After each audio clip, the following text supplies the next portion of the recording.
Hello， 大家好。相信各位都有经验，感冒的时候会狂咳嗽，不仅病人自己不舒服，旁边的照顾者会受到影响。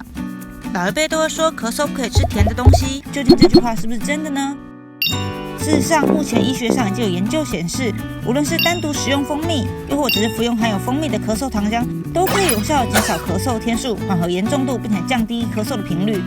更甚至有研究比较蜂蜜与医院常使用的止咳药水、抗组织胺还有支气管扩张剂，结果惊人的发现，使用蜂蜜的效果不仅和止咳药水一样好，甚至比抗组织胺还有支气管扩张剂更能减少咳嗽频率还有严重度，且以服用3天的效果最为显著。而虽然实验显示无论使用哪一种蜂蜜都有效果，但 Cochrane 回顾也指出，黑蜂蜜的止咳效果略优于荞麦蜂蜜、柑橘蜂蜜、天然蜂蜜、香蜂草蜂蜜还有尤加利蜂蜜。目前的理论是因为蜂蜜的成分十分复杂，除了碳水化合物还有氨基酸外，总共有181种物质以上，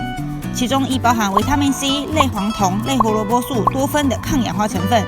因此有抗发炎、轻微抗菌、抗病毒的效果。也有理论认为是因为蜂蜜的甜所刺激的神经与我们刺激咳嗽的神经纤维在解剖位置上很相近，因此也可以达到镇咳的功效。